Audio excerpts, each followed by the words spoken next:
महिला नहीं आना है। ये किसी भी प्रदेश में नहीं है कि 50% को सुनिश्चित कर दिया कि महिलाएं आएंगी आएंगी। तो एक बहुत बड़ा हमने इस प्रकार का ये बदल किया है। मैं आज इस अवसर पर महिलाओं के प्रति और उनका ये जो सशक्तिकरण का कार्यक्रम है, इसके प्रति महिलाओं के प्रति अपनी कृतज्ञता व्यक्त करता हूं। और मैं आपको अपनी व्यक्तिगत जीवन की बात बता रहा हूं मेरी माताओं बहनों को, कि जब मैंने 10वीं पास की, पिताजी ने आगे पढ़ाने से मना कर दिया। 10वीं पास बालक की होता, 15-16 वर्ष की आयु होती है, और मैं थोड़ा छोटा बच्चा होता तो रोता है, और जब 15-16 वर्ष का हो जाता तो रोता नहीं है, रूस जाता है। तो हम भी रूस गए, खाना नहीं खाया। मां ने पूछा कि बेटा क्या बात है? मैंने कहा मां मुझे आगे पढ़ना है, पिताजी ने मना कर दिया है। कहने लगे बेटा तुम्हारे पिताजी पैसे वैसे देने से डरते हैं, पैसे नहीं होंगे इसलिए नहीं दिए होंगे, या उनका मन होगा कि तुम काम करो, जाओ मैं तुम्हें पैसे देती हूं। उस जमाने में 300 रुपए मुझे दिया और मैं पढ़ाई करने के लिए कॉलेज में एडमिशन लेके आया।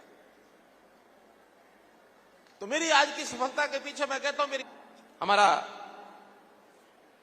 महिलाओं को रोजगार देने के लिए ग्राम विकास मंत्रालय उन्होंने अभियान छेड़ा है। हरियाणा ग्रामीण आजीविका मिशन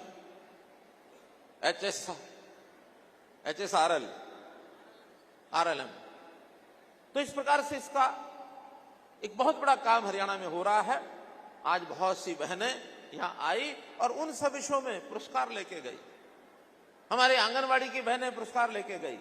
हमारी महिलाएं जो कुछ ना कुछ विशेष काम किया, चाहे शौर्य में किया, चाहे सेवा में किया, उन्होंने पुरस्कार लिए हैं। आज 154 पुरस्कार दिए गए हैं, जिनमें लगभग भागीदार 500 महिलाएं जरूर रही होंगी, बल्कि इससे ज्यादा रही होंगी। तो इतना सारा अग्रणी होकर के काम कर रहे हैं। हमारा जो ग्रामीण आजीविका मिशन है, 1 लाख रुपया साल से कम आय है ऐसे परिवार के किसी एक सदस्य को आजीविका के माध्यम से उसकी इनकम कैसे बढ़ाई जाए, आय कैसे बढ़ाई जाए। 7.5 लाख परिवार हैं भाइयों बहनों ये। तो इस 7.5 लाख परिवारों में हमने इस वर्ष 1 लाख का टारगेट रखा था। 80,000 के लगभग एप्लीकेशन हमारे डिपार्टमेंट ने इसको चयन कर लिया है। अगले साल का 2 लाख का टारगेट रखा है, 2 लाख का।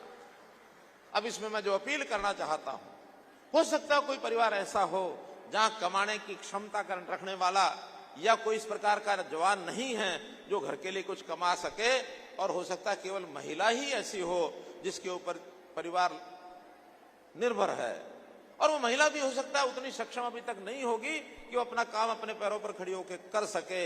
तो मैं सेल्फ हेल्प ग्रुप कहता हूं, अपने आसपास के ऐसे परिवार जिनकी आय 1 लाख रुपया साल से कम है, सूचियां हम उपलब्ध करा देंगे, और उसके बाद किसी एक महिला को एक ग्रुप में जोड़ लें।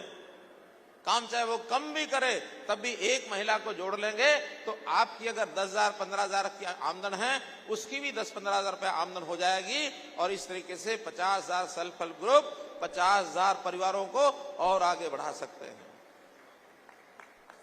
मानो हमारा टारगेट 2 लाख का है, इस 50,000 परिवारों को कम से कम सेल्फ हेल्प ग्रुप अडॉप्ट कर ले, उनके परिवारों की आय बढ़ा दें।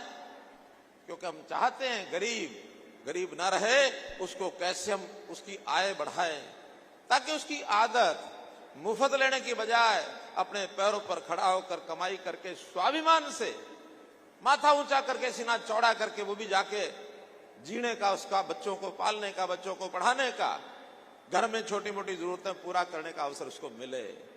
अपनी कमाई से जब कोई आदमी काम करता है, उसकी खुशी, उसका आनंद कुछ और ही होता है।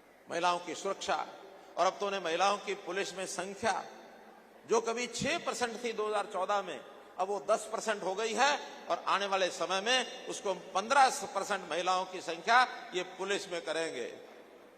बहुत बड़ा लाभ होगा।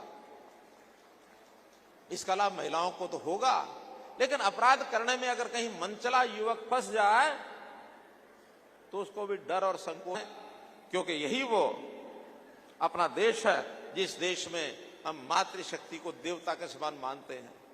मातृदेवो भव, इस प्रकार की बात हमेशा हम कहते हैं। हम कहते हैं कि यत्र नारयन्ति पूज्यन्ते, यत नारेस्तु पूजन्ते रमन्ते तत्र देवता। नारी की पूजा जहां होती है और वहां देवता वास करते हैं। तो हमारा ये जो बहुत से प्रोडक्ट उत्पाद ये हम बनाते हैं, निर्माण करते हैं।